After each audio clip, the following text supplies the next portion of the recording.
Part 1. The King Who Tried to Touch the Sky. Long ago, there was a ruler whose kingdom stretched farther than his wisdom.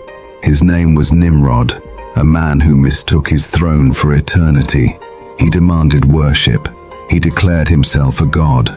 But even those who shout loudest cannot silence the truth. One night, a disturbing light visited his dreams, a light so pure it shook the pillars of his pride. His seers trembled and whispered, "A child will rise, a man of truth, and your false kingdom will fall before him." Fear makes tyrants cruel, so Nimrod ordered that newborn boys be taken, as if ending children could stop a prophecy. But destiny does not bow to kings. On that very night, a quiet miracle entered the world, the birth of Abraham.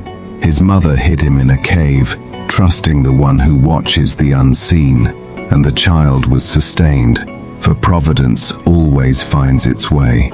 Part 2. A child who saw with the eyes of the heart. As Abraham grew, the world around him worshipped stone and stars, but his heart was guided by a deeper compass. He looked at his father's carved idols and felt the stillness in them, cold, unmoving, breathless. How, he wondered, can something that cannot lift itself guide a human soul? His questions were gentle, his seeking was sincere, and truth began to open itself to him like a sunrise. Part 3. The Night of Reflection. One quiet night, Abraham stepped beneath the vast sky. He watched a star shimmer, then fade. He saw the moon rise grand and silver, then sink behind the hills. He felt the warmth of the sun, then watched it surrender to dusk. "These," he whispered, "are beautiful travelers of time, but none of them stay. What changes cannot be the eternal. What sets cannot be the source." So he turned his heart to the one beyond rising and setting, beyond planets and shadows, the one who sustains all things without being sustained. Part 4. A silent lesson for a noisy people. The people clung to their idols, deaf to reason, so Abraham spoke with action instead of argument. While the town celebrated outside their city, he walked quietly into the temple, like a breeze entering an empty room. He lifted an axe and left only the largest statue standing, placing the axe gently on its shoulder as if inviting it to speak. When the people returned, fury rose like fire.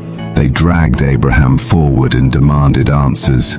He simply smiled and said, "Ask the great idol."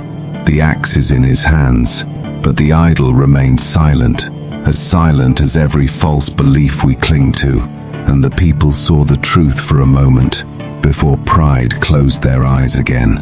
Part 5. The calm before the trial. Even when they threatened him, Abraham's voice stayed steady, like water flowing around a stone. He warned them gently. Idols cannot help, cannot harm, cannot hear, cannot love, but tyrants fear what they cannot control. So they imprisoned him and plotted flames in secret. But the one who guards the sincere never forgets the heart that calls upon him. And thus, Abraham's journey truly began.